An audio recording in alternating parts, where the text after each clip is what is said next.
going on, guys? It's Cliffy here. Now, before I get into the bulk of this episode, if you do want to pick up a copy of Cricket Coach 2014 for yourself, you can use the link down below in my description for an exclusive 10% discount. Right, guys, today we're here. We're playing the first game, I guess, of the new summer. We have travelled to England. We are taking on them in 3 T20 Internationals, and we haven't got off to the greatest of starts here. Hales and Root are just starting to take us apart, but hopefully we can go and recover that towards the end. There's a big wicket. Duffy coming in first over after Fuller, getting a little bit of tap and getting Hales 4-9. So we'll definitely go and hope to continue on in that vein of form. But speaking of Joe Root, he was, I believe, earlier this week named, I think he won 3 awards at the England Cricket Awards Night ceremony, whatever you want to call it, kind of thing. I think he won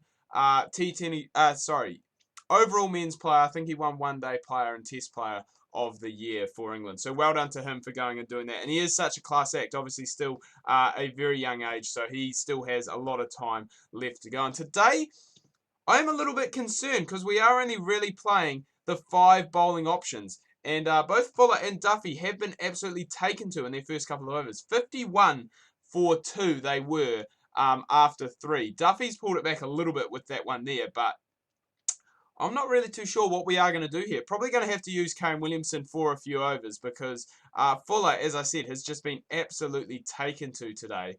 And we can't really afford to use him anymore. He went for 22 in his third over. He's gone for 18.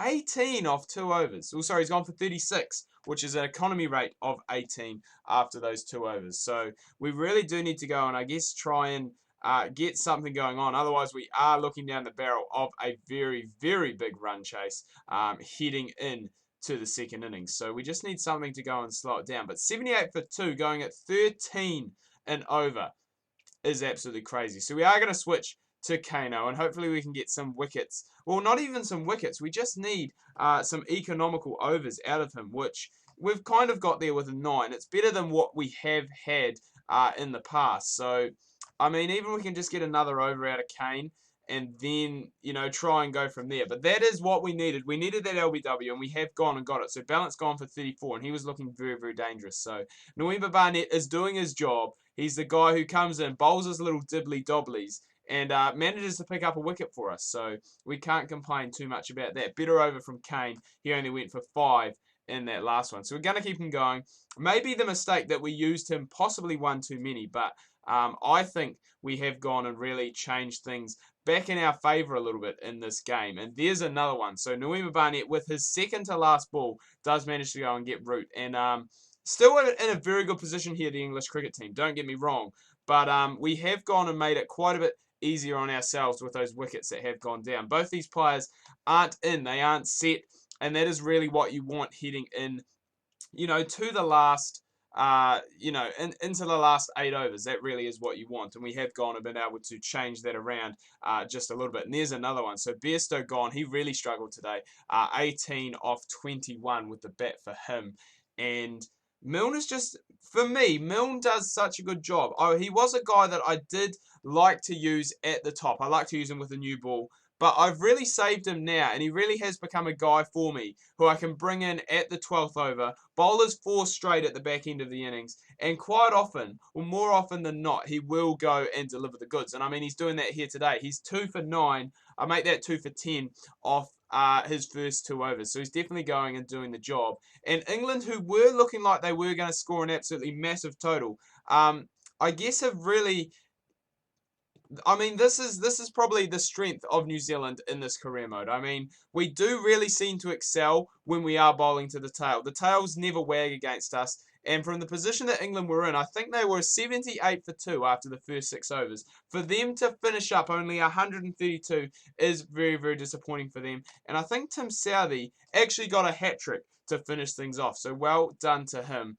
But I mean, it will be interesting to see how we go in this chase. Obviously 132, it's not the biggest total in the world, but a lot of our players aren't in the greatest of form. So this is a good chance, you know, for everyone, I guess everyone in that top 4 to go and get something going on. And Rutherford hasn't gone and done that here today. He has gone for Did he make a duck? I think he may have made a run. I think he made 6 possibly. But it's a good chance to really go and I guess set yourself and get yourself set not only for this series but the summer to come. Especially for those guys, as I said, who aren't in the greatest of form at the moment. It's one of those things where we're going to get out of the power play. We're obviously not going to be as explosive as England. They were about 29 runs ahead of us at the same stage. But obviously the collapse in their middle order did go and make a huge difference. So, this is just a great opportunity for both Kane and Martin Guptill to just go and, as I said, just nudge it around, pick up the ones, pick up the twos, and, get the old boundary here and just go and boost the confidence for the second half of the season. I mean, the required run rate, it still is up there, it still is 6 and over, so we can't, go completely easy on it. And I'm very surprising that Butler is actually in the outfield and Bairstow is keeping. I thought it would have been the other way around because Butler, for me, is in the side, obviously, for his keeping abilities. I think in one-day internationals and T20s, he is a very good keeper, whereas Bairstow is one of those guys. A test keeper, yes, because his test batting is very, very good. But I think, he really should be in the limited overs side just as, a batsman. And then he can really go and, I guess, work on his test keeping, work on his batting as well, and that really is going to go and help him. And Kane Williamson, he's just played a superb knock today. He's come in, we've lost Rutherford early, and he's come in at first drop and has just absolutely smashed it.